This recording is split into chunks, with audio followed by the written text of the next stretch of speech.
सोच का फ़र्क। यह कहानी है दो दोस्तों की जो अलग अलग शहर में से थे और कॉलेज के हॉस्टल के एक ही कमरे में रहते थे। वे दोनों कॉलेज में मिले थे और दोनों में दोस्ती हो गई। दोनों ने कॉलेज की पढ़ाई पूरी की और फिर सरकारी जॉब के लिए कोचिंग करने के लिए दूसरे शहर में चले गए।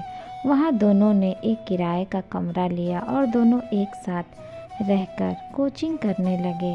लेकिन दोनों में से किसी की भी नौकरी नहीं लगी। दोनों दोस्त अपने करियर को लेकर परेशान थे और कुछ दिन बाद वे दोनों अलग अलग शहर में चले गए। अलग अलग शहर में जाकर एक किसी कंपनी में नौकरी करने लगा और दूसरे ने एक अपना छोटा सा बिजनेस शुरू किया। कुछ सालों के बाद नौकरी करने वाले दोस्त का मन अब नौकरी में नहीं लग रहा था, क्योंकि उसे जो सैलरी मिल रही थी वो बहुत कम थी, जिसमें वह अपना व परिवार का खर्चा ठीक से नहीं चला पा रहा था। उसने वह नौकरी छोड़ दी और कोई अच्छी नौकरी जिससे उसे और अधिक पैसे मिले, ऐसी नौकरी की तलाश में दूसरे शहर में गया। एक दिन सुबह का समय था। वे पुराने दोस्त एक बस स्टॉप पर मिले। दोनों ने एक दूसरे को पहचान लिया। हाल चाल पूछा तो नौकरी करने वाला दोस्त ने कहा कि वह बहुत परेशान है। पहले एक नौकरी करता था जिसमें कम सैलरी थी, इसीलिए उसे छोड़ दिया। अब दूसरी नौकरी की तलाश में घूम रहा है। फिर दूसरे दोस्त से पूछा तो उसने कहा वह बिल्कुल मज़े में है और अपनी एक छोटी कंपनी है जिससे वह अच्छे पैसे कमा लेता है। और दोस्त होने के नाते दोस्त को भी नौकरी पर रखने के लिए कहा। दूसरा दोस्त अगले दिन से ही काम पर आने लगा। काम ठीक था, ज़्यादा मेहनत का काम नहीं था, बस लेबर का हिसाब किताब रखने की जिम्मेदारी थी।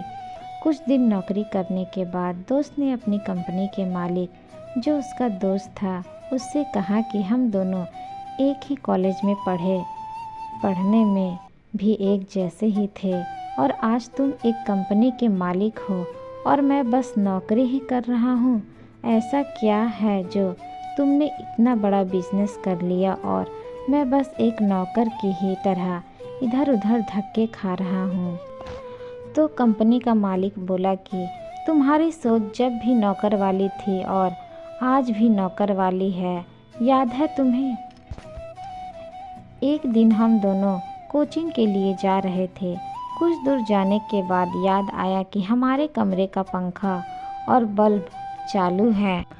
तो तुमने कहा था कि रहने दो, किराए का ही तो कमरा है, हमें क्या फ़र्क पड़ता है कि कितनी भी बिजली फूके, पंखा ख़राब हो या बल्ब, सब मकान मालिक का ही है। तो और तुम कोचिंग चले गए, लेकिन मैं वापस जाकर कमरे का पंखा और बल्ब बंद करके ही कोचिंग गया था।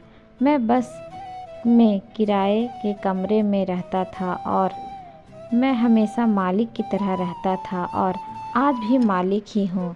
इस कहानी से सीख मिलती है कि हमें हमेशा मालिक की तरह रहना चाहिए। जिस भी कार्य को करना चाहो तो उसे मालिक की तरह करना चाहिए, क्योंकि मालिक से कभी कोई भी अपना काम गलत नहीं हो सकता। तो दोस्तों, ये छोटी सी प्यारी सी स्टोरी आप लोगों को कैसी लगी हमें कमेंट बॉक्स में कमेंट करके ज़रूर बताइएगा।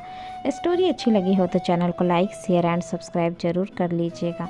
मिलते हैं नेक्स्ट स्टोरी के साथ, तब तक के लिए धन्यवाद।